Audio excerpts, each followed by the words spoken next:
Hi, Common Hunter class. Today I'm going to talk a little bit about nonverbal communication. Upon observing the last couple of days, just my friends and stuff, I've come to the conclusion that nonverbal communication is, something that we do unconsciously, and it's just something that is a part of us. And it helps convey the messages that we want others to know without verbally telling them. And I think I would agree with the book when it says that women are more likely to be able to decipher nonverbal messages than men, and that they're better at determining nonverbal messages than men. Just observing from my friends, I think that that's true. I mean, my friend Joy, she is very expressive when it comes to, when she's talking about something that she's passionate about. She uses her hands a lot to gesture and to emphasize what she's trying to say, whereas, my male friends are more quiet in a sense. They're more subtle with the way that they convey messages. They don't, it's more of a tone change or, a subtle facial expression change versus them actually, going crazy and waving their hands in the air and, just overemphasizing things and being dramatic about it.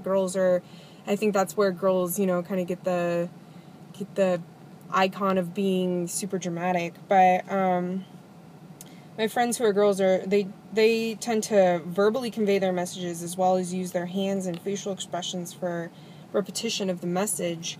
And I feel as if my friends who are girls, they tend to use accenting in their speech more often as well. And when arguing, I feel like accenting plays an important role in the message that you're trying to emphasize to another person. Without accenting, we wouldn't be able to,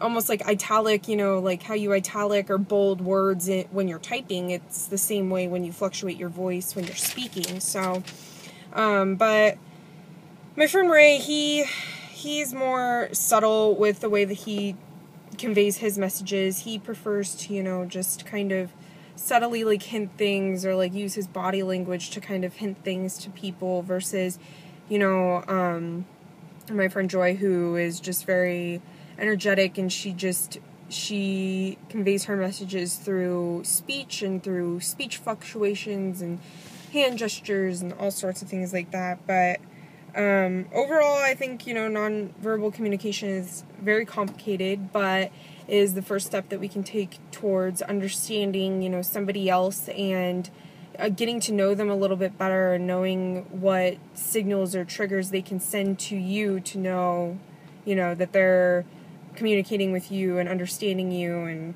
things like that. But, the only way to better understand verbal communication, I think, is just through more social interaction and meeting new people and just talking to new people and enjoying it. So, yeah, I think, nonverbal communication is great, and it is